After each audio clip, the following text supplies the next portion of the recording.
Dietas vegetarianas e plant-based foram associadas a menor incidência da Covid-19. Será mesmo?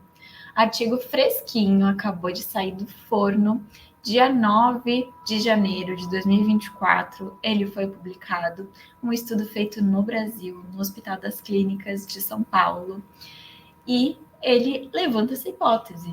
Será que o padrão alimentar das pessoas, né, comparando onívoros com veganos e vegetarianos, pode influenciar na incidência da Covid-19? Então, vamos olhar esse estudo, como é que ele foi feito, para a gente ver quais foram os resultados, o que eles encontraram, como eles analisaram, tá? Então, vamos lá. Esse aqui é o carinha do estudo, ele é um artigo Open Access, né? Então você pode acessar ele, é só jogar aqui a referência, ou o DOI também, né? No Google, você vai encontrar ele disponível para ler na íntegra, tá? Então, qual foi o objetivo do estudo? Como eu já adiantei para vocês, foi o objetivo, né, de avaliar a influência do padrão dietético na incidência e evolução da Covid-19. Então, eles também avaliaram a duração dos sintomas e a intensidade desses sintomas, né? Se foi uma Covid mais grave, média, mais leve, isso também foi avaliado. Foi um estudo observacional, ou seja, um estudo que apenas observou essa população que se autodeclarou vegana, vegetariana, onívora, flexitariana, que também foram incluídos no estudo, né? Ovo-lacto-vegetariana, e fez uma associação. Então, não foi feita nenhuma intervenção nesse estudo, não foi designado, né? Ó, a partir de agora você vai seguir uma alimentação vegana e daí a gente vai ver o que vai acontecer. Não foi feito isso, foi só uma observação do que já estava acontecendo, tá? Então, é uma associação entre indivíduos seguindo um padrão dietético plant-based e a incidência de Covid-19. Foram recrutados 723 indivíduos. 21 desses 723 foram excluídos porque alguns, acho que 4, não completaram o questionário que foi enviado e os outros 17 foram excluídos porque era incoerente o que eles tinham preenchido no questionário, então o padrão dietético que eles declararam com o questionário de frequência alimentar. Então, não foi coerente e eles excluíram esses participantes. Então, sobrou 702 pessoas, 702 indivíduos. O que eles fizeram? Responderam esse questionário online com dados sociodemográficos, responderam sobre estilo de vida, o histórico médico, se já tiveram alguma doença, se tinham alguma condição de saúde diagnosticada, né? Os padrões alimentares e os hábitos alimentares. Então, o questionário de frequência alimentar foi aplicado para que se confirmasse, né? Tipo assim, padrão alimentar, eu sou vegano. Daí você vai lá ver o questionário de frequência alimentar, não é bem assim. Então, foi para isso que eles aplicaram esse questionário e, inclusive, ele foi aplicado ao longo do estudo também, depois que esses indivíduos foram selecionados, né? Esses 702 indivíduos. Eles almejaram uma quantidade maior de indivíduos do grupo plant-based, mas não foi possível. Então, o grupo onívoro ficou com 424 pessoas e o grupo plant-based ficou com 278 pessoas. Dentro do grupo plant-based, é muito importante a gente ressaltar isso, porque aqui na Tribo Educação, quando a gente fala de plant-based, a gente está falando de vegetariano estrito, de pessoas que seguem uma alimentação vegetariana baseada em vegetais e grãos integrais. A gente não fala de veganos que comem batata frita e bolacha recheada, tá? Mas nesse estudo, o grupo plant-based incluiu flexitarianos ou semi-vegetarianos, então pessoas que consumiam carne de 1 a 3 vezes na semana. Foram 87 indivíduos desse grupo de flexitarianos semi-vegetarianos e o outro grupo que misturou os ovo-lacto-vegetarianos e os vegetarianos estritos ou veganos, tá? Então, esse grupo plant-based foi um pouco mais amplo do que a gente normalmente classifica. E o grupo onívoro é o que consumia alimentos de origem animal no geral. Então, consumia ovos, leite, as carnes também, mais de 3 vezes na semana, tá? que eles coletaram? Então, coletaram idade, escolaridade, as informações básicas, né? Religião e etnia, de acordo com os critérios do IBGE. Eles coletaram também dados sobre tabagismo. Eles coletaram prática de atividade física através do International Physical Activity Questionnaire, então um questionário já validado. Coletaram o IMC, né, calcularam o IMC de acordo com a altura e peso relatados pelas pessoas naquele questionário inicial. Também coletaram dados, o histórico de saúde, ressaltaram que tinha que ser uma condição de saúde diagnosticada por um médico e não uma coisa que a pessoa achava que ela tinha ou tinha um autodiagnóstico.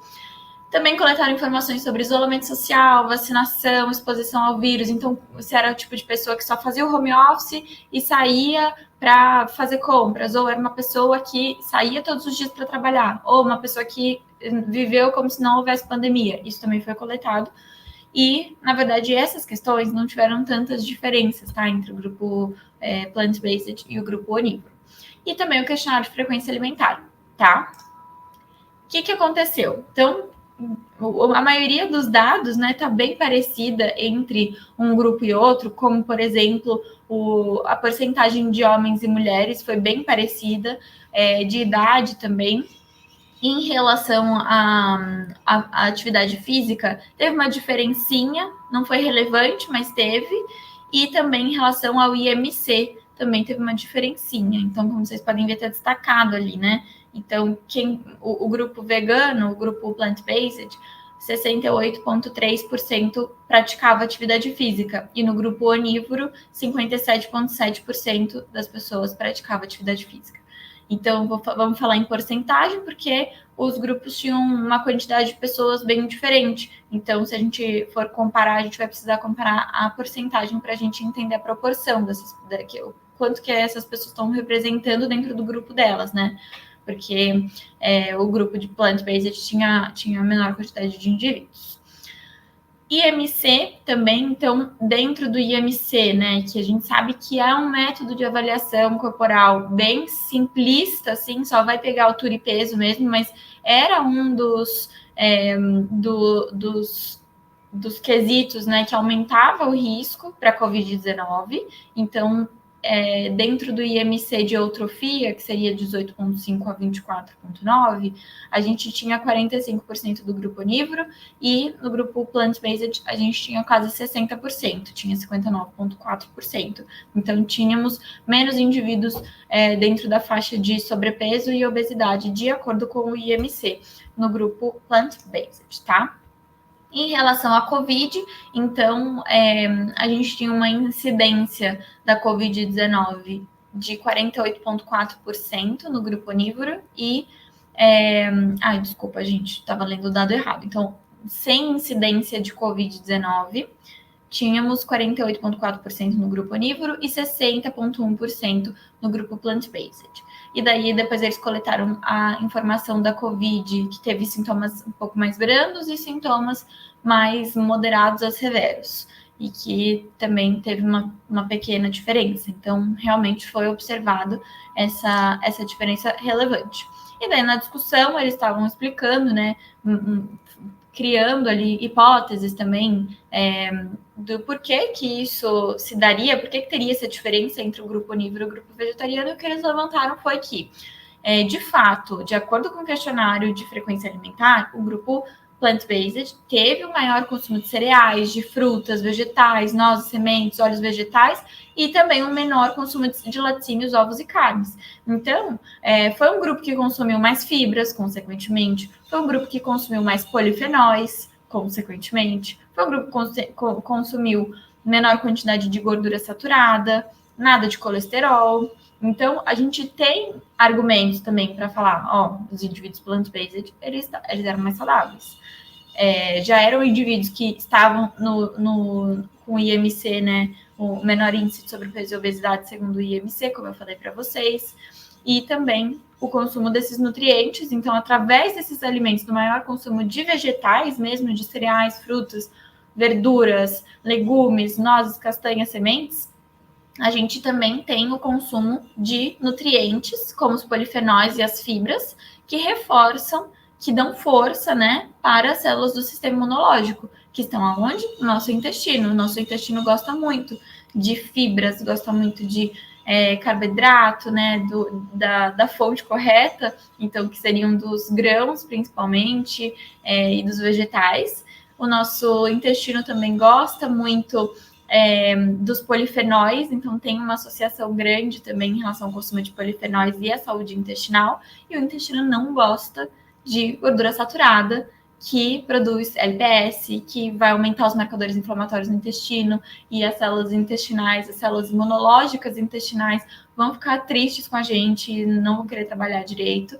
Então, existem explicações coerentes em relação à dieta plant-based, né, e o aumento da imunidade, a dieta plant-based, e também o aumento do consumo de vegetais, de frutas e de legumes. Não é só uma dieta plant-based. Então, a gente tem que lembrar que o grupo que foi comparado, que foi associado a menor incidência de Covid, também incluía os flexitarianos. Então, não vamos deixar eles de fora, né? A gente tem que ser mais inclusivo e também reforçar a ideia de que aumentar o consumo de vegetais, de frutas, de sementes, de nozes, de produtos de origem vegetal, também vai fazer com que você tenha mais saúde. Não é só quem é vegano.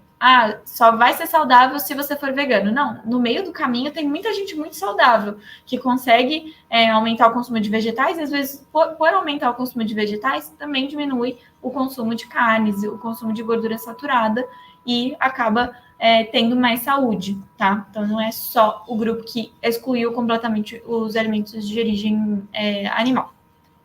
E daí aqui só uma representação, né? Sistema imunológico, vamos pensar em intestino e vamos pensar o que o intestino gosta e o que ele não gosta. Então, as bactérias do intestino existem, elas existem, elas se alimentam. Então, a gente tem que dar aquele alimento que vai servir para as bactérias legais, as bactérias boas. E se a gente ficar só dando alimento que as bactérias ruins gostam, uma hora esse sistema vai colapsar, né? E vai se criar um desequilíbrio, que se chama desbiose intestinal. Então, essa desbiose também pode estar relacionada com um prejuízo na imunidade do paciente.